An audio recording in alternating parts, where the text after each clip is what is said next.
Hello, UUSS. Rise with us this actually fall morning as we sing Blue Boat Home.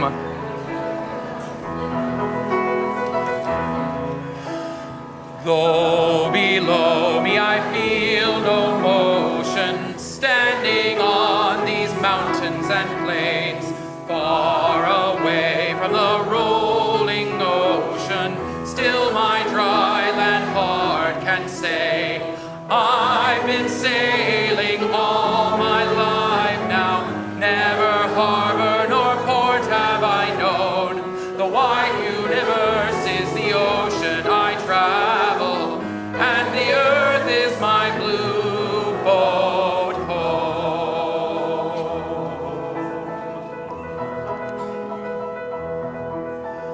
Sun, my sail, and moon, my rudder, as I ply the starry sea, leaning over the edge in wonder, casting questions into the deep, drifting here with my ship's companions, all we kindred pilgrim souls, making our way by the light of the heavens in our beautiful blue boat home.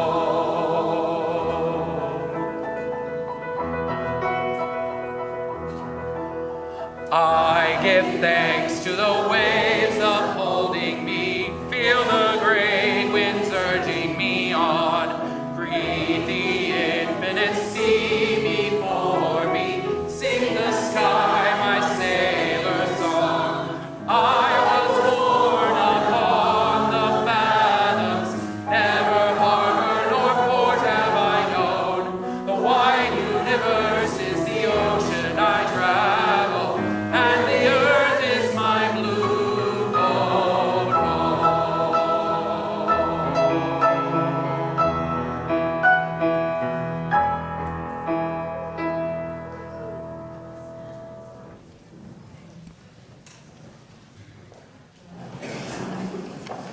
Well, that's a great way to start the service. Good morning, good morning. Welcome to our Sunday service. Whether you're here online, here in person, we are glad that you're here. I look out across your faces and I feel hope. I feel possibility. It's a moment of restoration in a challenging world. It is good to be together. I'm the Reverend Lucy Bunch, serving alongside my co-minister, the Reverend Roger Jones, and our ministerial intern, Sophia McKean. Sophia is preaching today. Yay! Woo-hoo! And her sermon topic is, what is Unitarian Universalism anyway? If you're online with us, there's a link to the order of service in the chat. And if you're new to us this morning, we're so glad you came. Please fill out a newcomer card at the welcome table or use the link in the chat box so that we can connect with you and we can send you our monthly message. And those who've also check out our blue sheet, everyone here, it tells you everything that's going on in the congregation for the coming week. I have just a few announcements this morning. First off, today is our international music concert at 2, featuring wonderful world music. The event is a fundraiser for our refugee support programs, which are providing a lot of support and a lot of varieties for several refugee families. So it's a chance for you to hear good music and make a difference in people's lives. After the service today, join us out on the patio for conversation and beverages. Those of you on Zoom can join each other in a breakout room for conversation and connection. But there's several options today right after the service as well. Our Exploring UU class meets today. I'm leading that on UU values and beliefs. So join me in the FOS room at noon. It's great for newcomers and longtime folks to explore our latest value statement from the Unitarian Universalist Association. Our People of Color Caucus is meeting in room 6 after the service for their monthly meet and greet. Or you can join Reverend Roger and our religious education coordinator, Crystal Fountain, in room 7-8 for lunch and conversation about family ministry programs and how you can participate. Finally, mark your calendars for October 12th, when we will have a social justice fair here after the service. There will be representatives from all our UUSS social justice groups and many of our community partners. And you'll have an opportunity to find out how you can live out our mission to be a force for healing in the world. Now let us receive our gift of music from our choir and instrumentalists.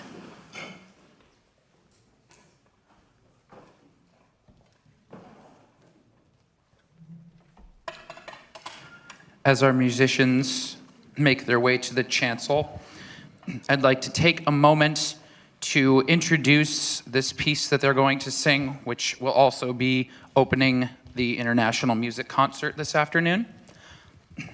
The phrase "Ahlan wa sahlan" is an Arabic phrase translating to mean welcome, but it means more than that. It's a warm reception, a genuine spirit of hospitality that is deeply valued. The specific origins for this piece are in Oman, but the phrase is used throughout the Arabic-speaking world. The literal derivation is quite lovely. Al means family. As my visitor, consider yourself to be part of my family. Sal means easy. While you are here, may your stay feel relaxed as you would feel in your own home. For this piece, we also are joined by guitarist Anthony DeLise and our congregation member and wonderful drummer, Ted Scott Feminella.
I'd like to invite Lily up to be our chalice lighter today.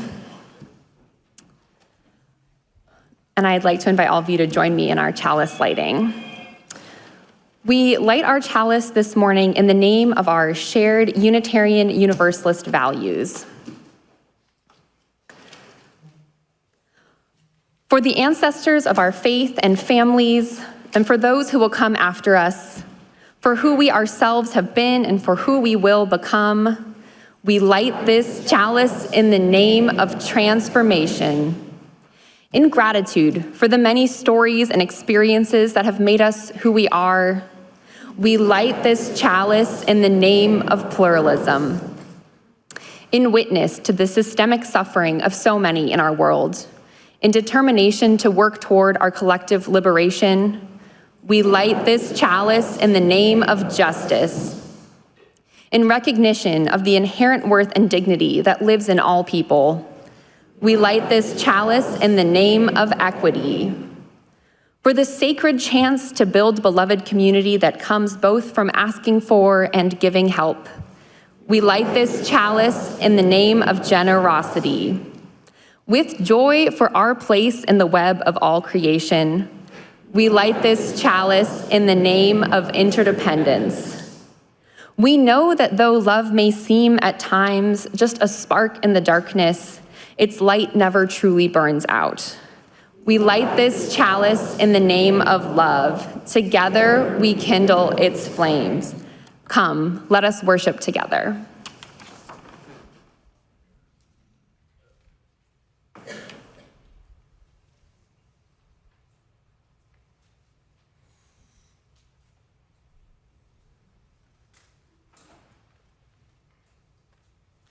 It's that time for religious ed people to get on up, head out to the welcome hall, but it's not quite yet.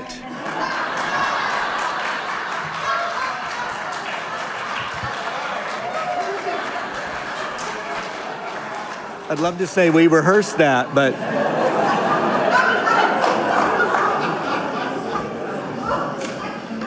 now is the time for a ritual to welcome and commission our ministerial intern for the next 2 church years. Sophia will be serving on a half-time basis for the next 2 years, September to June. We would like to invite members of the Internship Committee to join us here on the chancel and for Sophia to come forward.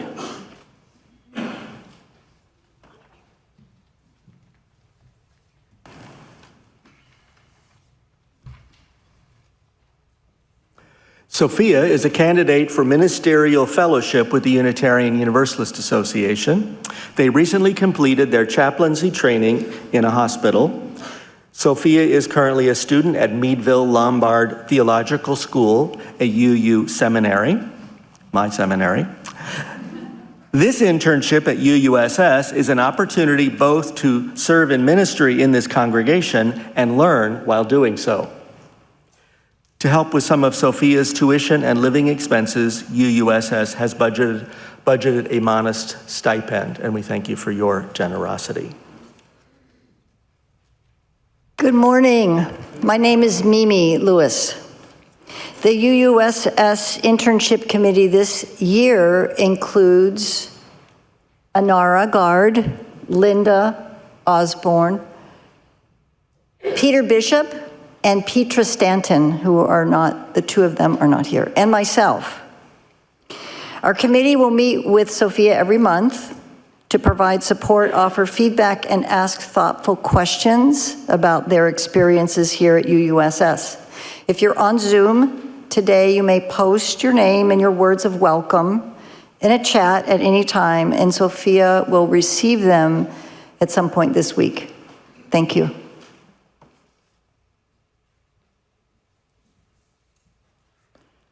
Whether you're here with us online or in person, please rise as you are able to welcome Sophia.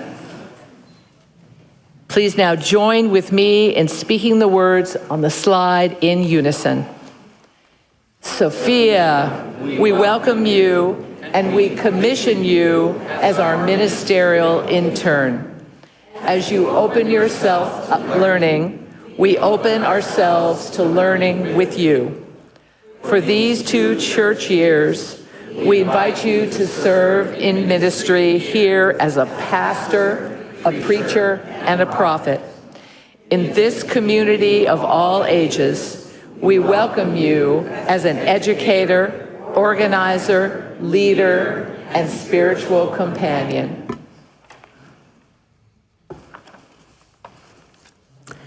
I accept this role as your ministerial intern. I look forward to getting to know you as people of all ages, gifts, needs, and abilities. I seek to learn from this congregation as we serve together. I seek to share in your ministry of compassion and justice, worship and creativity, mutual care, and the celebration of life. Sophia, as your supervisors, Lucy and I are excited to learn with you and learn from you as we witness the gifts and the uniqueness of your own ministry. In conclusion, the congregation will speak together now the words on the slide. Recognizing our responsibilities as a teaching congregation, we commit to support your ministry as you learn and grow with us. Help us to make real the promise of Unitarian Universalism. Help us to embody our shared values with courage. Blessings on your ministry.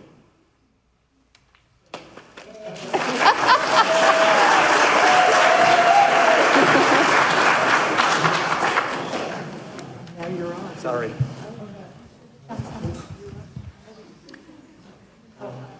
Now it's time for a second go round. Let's do that thing. All ye people get on up and head out the doors. You gotta put one foot in front of the other and lead with love. Put one foot in front of the other and lead with love.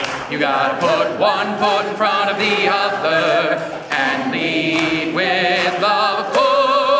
One foot in front of the other and lead with love. Don't give up hope. Don't give up hope. You're not alone. You're not alone. Don't you give up. Don't you give up. Keep moving on. Keep moving on. You gotta put one foot in front of the other and lead with love. Put one foot in front of the other and lead with love. You gotta put one foot in front of the other and lead with love. Put one foot in front of the other and lead with love.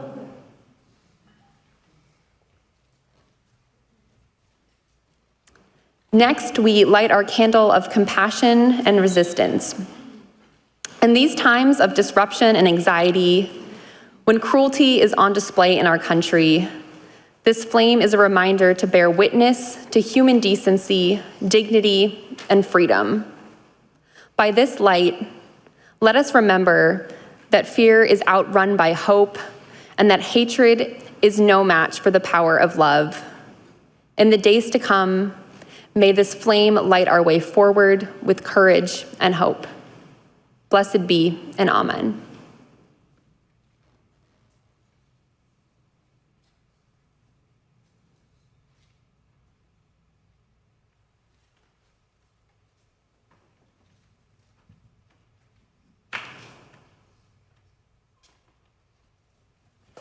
Good morning. Good morning.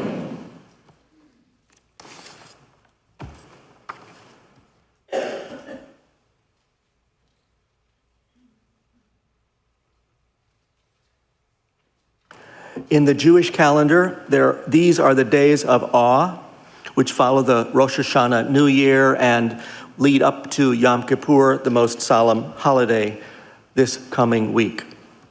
Blessings to our Jewish members, relatives, and neighbors during these days of awe.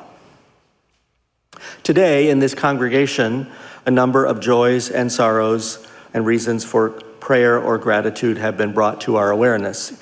If you have a joy or concern to tell the ministers about, you can find a link to do so in every Friday's email, and you can let us know whether you'd like it mentioned from the pulpit or not. Kurt Schmidt and Julia Rampone said goodbye to Julia's beloved and aged cat last week. Many tears fell. We are thankful for the life and love of Cookie, they tell us.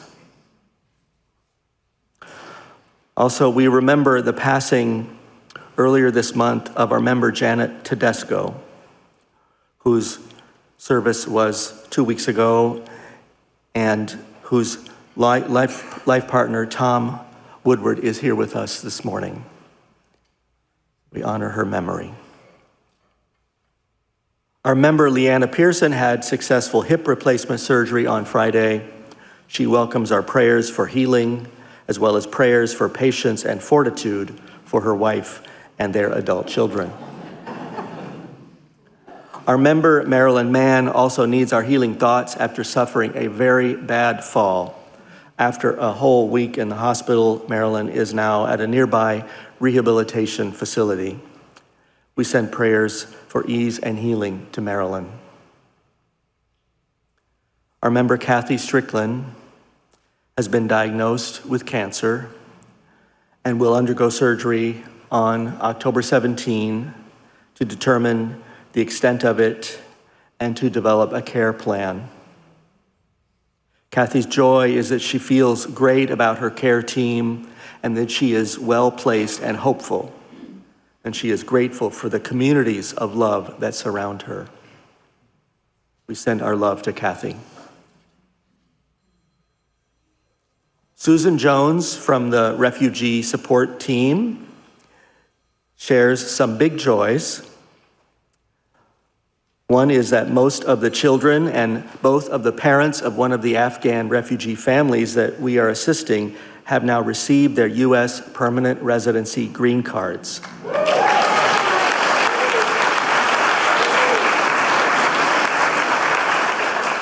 And another family from Afghanistan has been invited to their green card interview next month.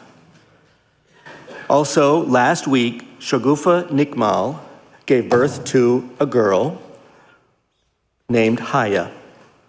And due to some anticipated complications, the baby is staying in the neonatal intensive care unit for a few days, but Haya will be okay. As we prepare for Sunday afternoon's refugee support concert, we send our love to these new members of our community. At the same time, we know that other immigrant and refugee neighbors are living in fear of illegal detention, denials of their constitutional rights, and the separation of parents and their children. We want all our neighbors to know that we oppose government cruelty and that we care about them. We love them. As people of love and mercy, we bear witness to their dignity and their need for protection. Let us remember also the people of the cities which military troops have occupied in this country, including Washington, D.C., Memphis, Tennessee, and Portland, Oregon. And we remember those in other cities now under threat. Let us lift our voices in protest and lift our prayers for peace and compassion for all who are vulnerable. In these worrisome times, it's important that we take some time to center ourselves in spiritual community. We come here together to claim serenity and clarity for the living of each day. In that spirit, I now invite you to center yourself for a few minutes. Center yourself first in your breathing, noticing the breath as it enters your body or enters your nostrils or your mouth, and noticing the breath as you exhale, every exhale breath. And also notice where your body is making contact with the surfaces which are holding you at this time. And soften your eyes, whether open or closed. And settle your hands. And notice your shoulders and settle them.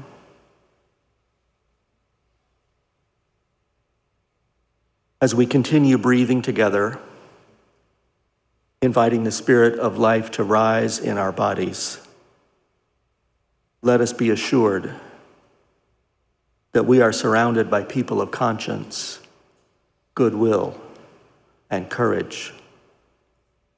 And let us feel ourselves rooted in the ground of love and compassion. Whoever we are, and whoever is on our hearts, let us know that all are loved. And let us know that we have the power to extend that love through our lives and into the world today and every day. Amen. Let's pause for a few minutes of breathing together.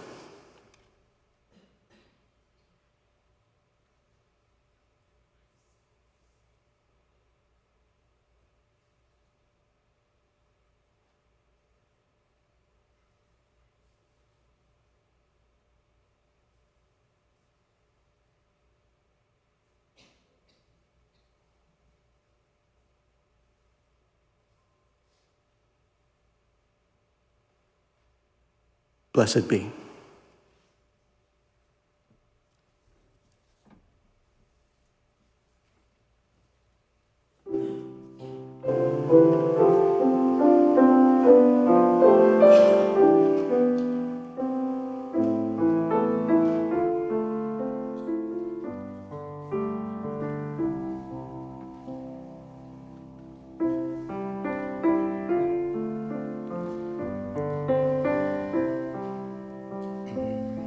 From our space of quiet reflection and meditation,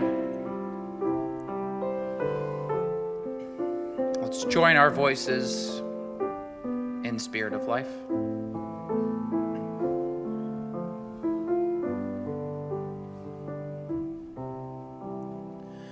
Spirit of life, come unto me. Sing in my heart all the stirrings of compassion. Blow in the wind, rise in the sea, move in the hand, giving life the shape of justice. Roots hold me close, wings set me free. Spirit of life, come to me, come to me. Fuente de amor, ven hacia mí. Y al corazón, cántale tu compasión. Sopla volar, sube en la mar, hasta moldear la justicia de la vida. Arraigame, libérame, fuente de amor, ven a mí, ven a mí.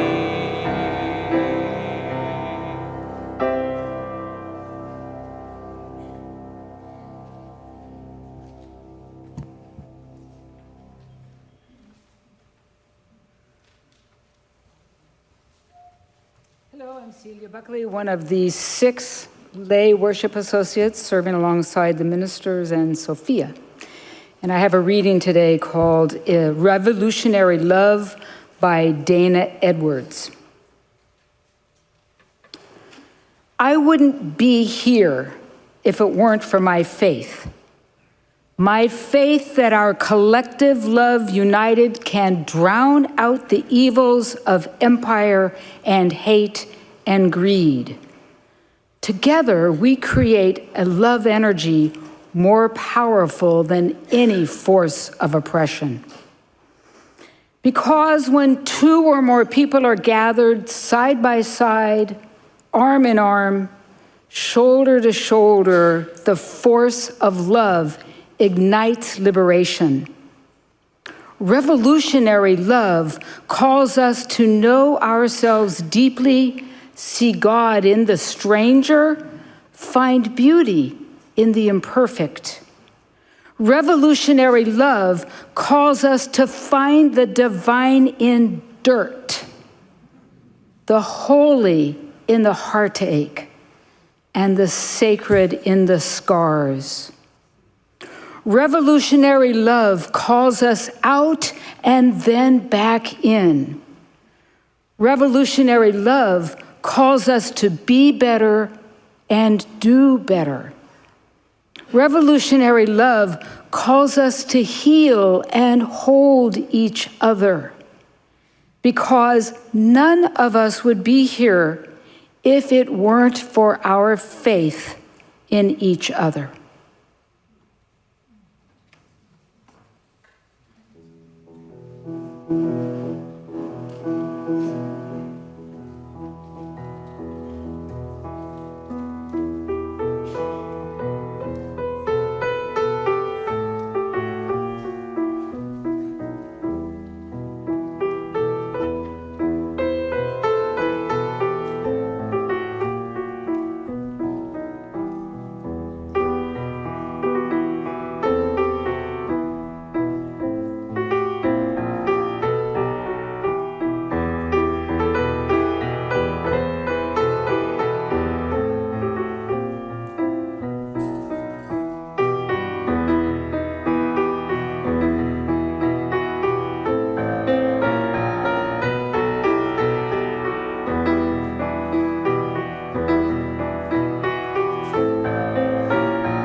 Generosity is a spiritual practice, and out of this belief comes the practice of giving half of every Sunday offering to a local organization whose mission aligns with ours. This month, our community partner is the River City Food Bank.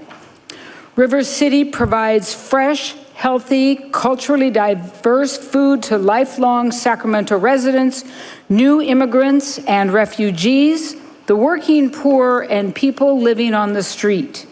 It provides healthy snacks to school children and helps families enroll in CalFresh. Please check the slide for choices of how you can contribute, and we thank you for your generosity. And today, you can support our River City Food Bank after our service by donating $20 and selecting a handcrafted empty bowl. Look for the community partners table filled with the beautiful bowls after the service. Now this morning's offering will now be given and received.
As the ushers come forward, please join me in our unison response. May generosity bless our world, and may gratitude nourish our spirits.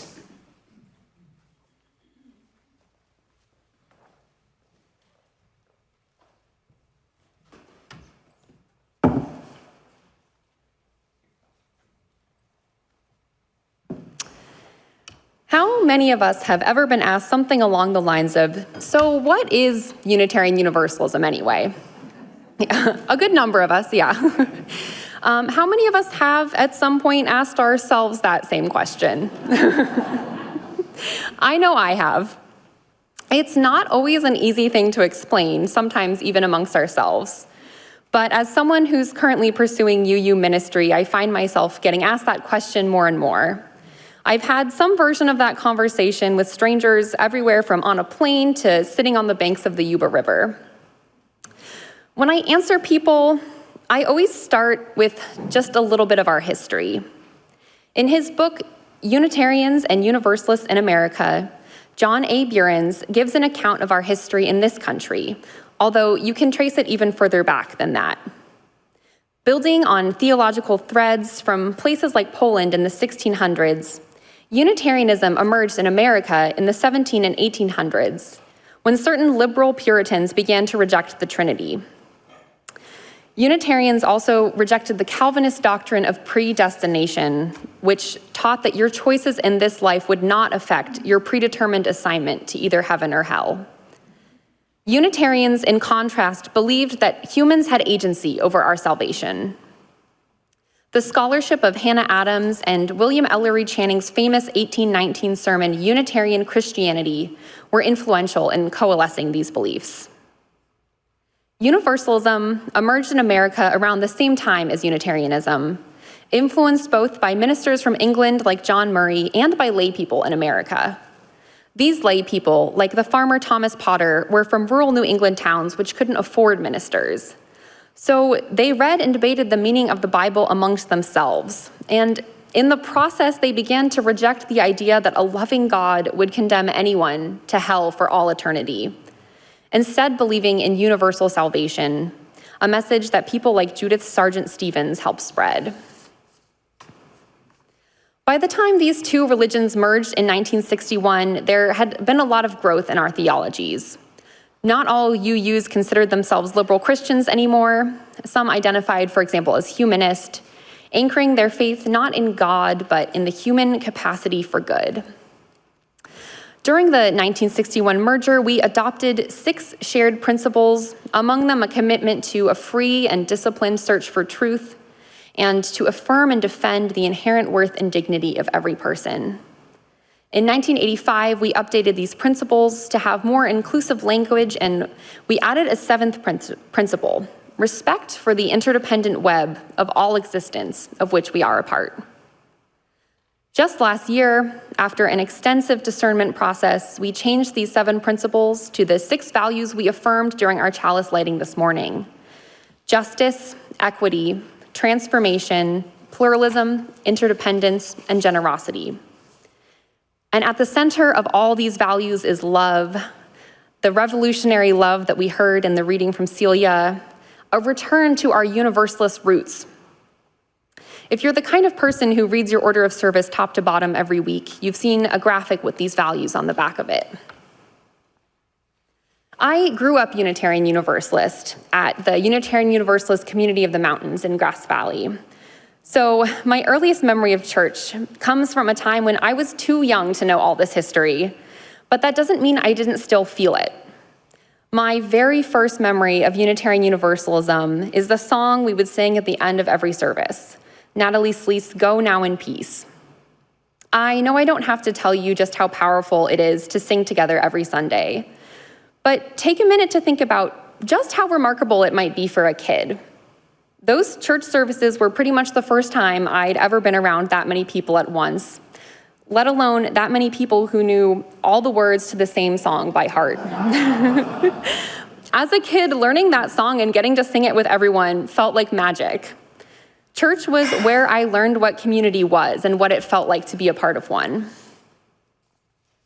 And not just any community, a covenantal community. UU historian Conrad Wright has written extensively about how even many of our earliest American ancestors created church communities based on covenants instead of creeds. So they didn't require that everyone share the same set of theological beliefs. Instead, they built communities based on agreements of how they intended to be in relationship with one another. UUSS itself, which was called the First Unitarian Church of Sacramento at the time, adopted a covenant in 1929 stating, "No religious test shall be required of any member or of any applicant for membership in this society." In the early 2000s, this church adopted a new covenant, which can be found on our website today. We, an intergenerational community, travel together with open minds, open hearts, and helping hands.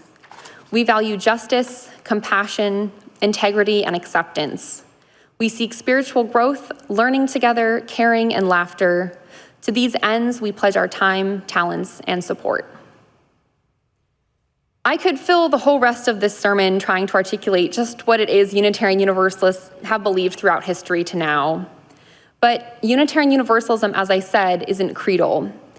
It's not the believing that brings us together, it's the doing. No one ever sat me down as a kid and told me just what community was. They simply folded me into it without question. I remember one flower communion when I was young enough that the sermon was boring, and I spent the whole morning staring intently at the flowers on the altar instead, wondering which one I'd pick. I had my heart set on a huge pink orchid in particular. That is until we got up and started to make our way to the altar. I had already started thinking of it as my flower until I suddenly lost it in the jostle. And I realized with a jolt that getting exactly what I wanted wasn't the point at all. The point was this intermingling. The point was gratitude for each flower carefully carried to church by a different member until there were so many you could hardly tell whose was whose in the resulting bouquets. What a way to learn about pluralism, about covenant and compromise. And that embodied learning kept going through my childhood. Later, I'd learn about people like Ralph Waldo Emerson and Transcendentalism's influence on Unitarian Universalism. But it wasn't Sunday school class that first taught me I could bring nature into church and church out into nature. It was the yearly camping trips we'd take as a church. The way I remember it, the kids would pretty much run around in the woods unsupervised all weekend, fighting with sticks and inventing our own language. Still, every Sunday we would gather back together, all the kids and all the adults covered in dirt and grime from all our hiking and kayaking and general mayhem making. Sometimes it felt like we'd been flung to the far corners of the earth over one weekend, but we always managed to make our way back to the campfire and tell each other what it is we'd seen and done and felt and become. As I got older, church started to become even bigger than just my neck of the woods. As a teenager, I started going to cons, which are regional conventions for UU youth, when I got to meet kids from other churches and hear their stories. Then, when I was 16, I got to attend the 2012 General Assembly, which is the yearly national gathering of UUs from across the country. Some of you might remember that this was the Justice Assembly, taking place in Phoenix, Arizona, when Sheriff Joe Arpaio's racial profiling and heinous treatment of detained immigrants had started to make national news. This General Assembly had specific programming all week about justice, especially racial and immigration justice. One of the culminating events was a protest outside of the so-called tent city. My parents had taken me to some anti-war protests when I was a baby, but this is the first protest I remember going to when I was old enough to really learn about the stakes. As you're all well aware, these issues that we were protesting over a decade ago are just as pressing now. Unitarian Universalism, at its best, is a place where we can come together and learn how to meet the injustices of our time, not just through study, but through action. And I remember quieter moments from that General Assembly too, including going to a communion service put on by a group of Christian UUs. I watched as a nursing mother remained seated at the very back of the sanctuary, forgoing lining up with the rest of us in order to not disturb her child. She didn't so much as make eye contact with the minister way up at the front of the room. Still, as the line dwindled, the minister went straight back to where the mother and baby were sitting, quietly handing her bread and grape juice, making sure she was included without her even having to ask. That's what Unitarian Universalism is to me, a place where people are included without having to ask. It's a place that taught me to see my own inherent worth and dignity because it taught me to see the same in everyone else too. This is the legacy of the Universalists who went to the Bible to see for themselves and from it wrestled a more loving God. The legacy of Unitarians who rejected a doctrine of predestination and instead said, what we do in this life and on this earth matters. Some 200 or so years later, and I got to be a kid who was allowed, encouraged, to shave my head and speak my mind. In my congregation was a man with a white beard who often wore a clown nose and sang protest songs.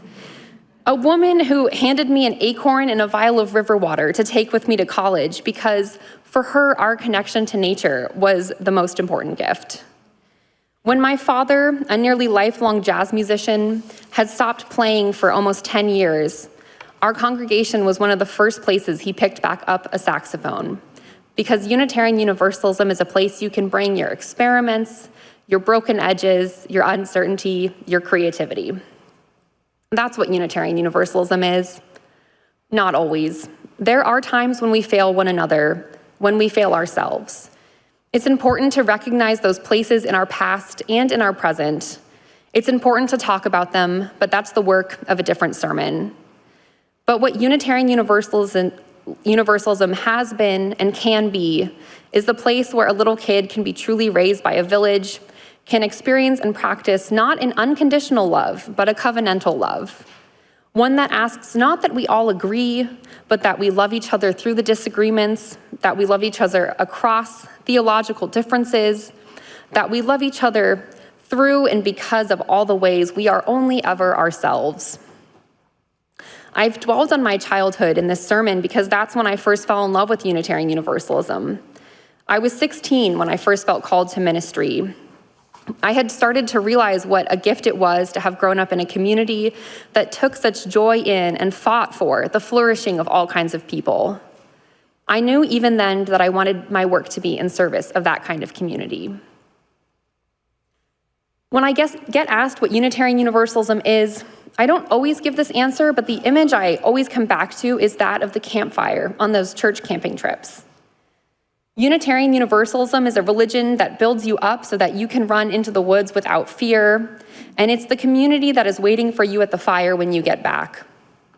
It's a place where we can learn to trust one another and ourselves enough to wander, knowing that we are never unmoored. I'm calling it a place because it is. It's a place both warm and wild enough to make me want to stay. It's my home. Maybe it's yours too, or maybe you've just stopped by to warm your hands a while, not sure if you will stay here or journey on. Either way, I hope you know that this is my version of the story that I've told. The question is now, how will you tell it? Maybe you start with our history or our values, but maybe you don't. Maybe you start with your story, the one where you knew without words that this was the place you were called to be. Maybe you start with your image. Perhaps it's the fire, but maybe it's the blue boat of the world, the ship on which we're all welcomed to pick up an oar. I'm mixing my metaphors now, but that's exactly my point. Like a campfire story, Unitarian Universalism is something that belongs to all of us, that is made anew each time we tell it. I'm so grateful to have been welcomed to this church, and I can't wait to hear your versions of the story. May we find a new blessing in every telling.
This boat is steady, this boat is sure. When you're ready, climb aboard. When you're ready, grab an oar. This boat will carry us to the farthest shore. Hardship, we all know pain, but nothing ventured means nothing gained, and every rainbow needs the rain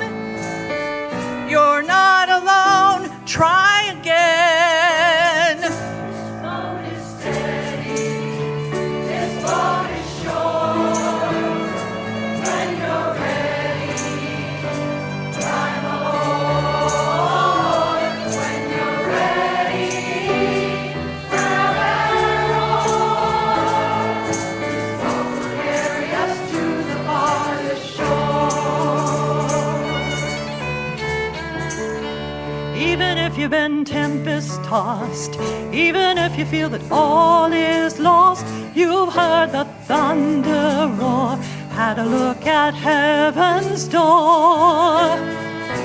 If you're sinking like a stone, this boat will carry you home.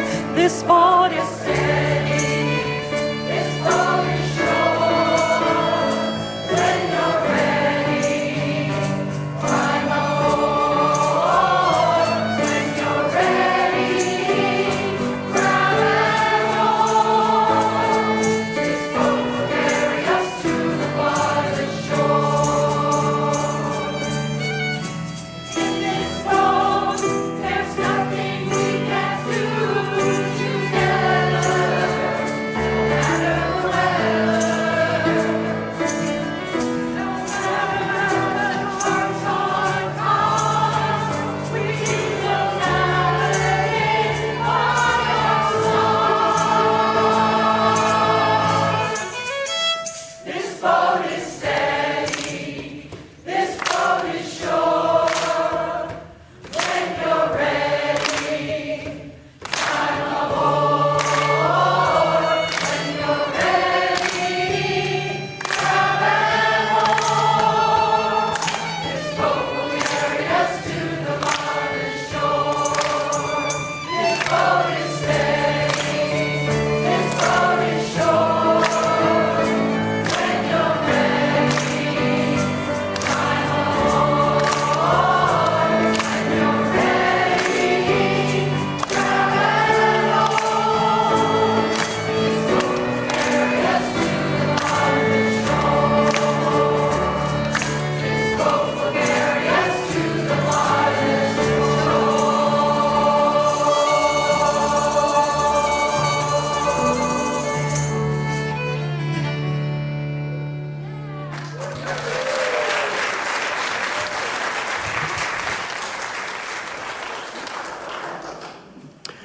Please join me in speaking the... Oh.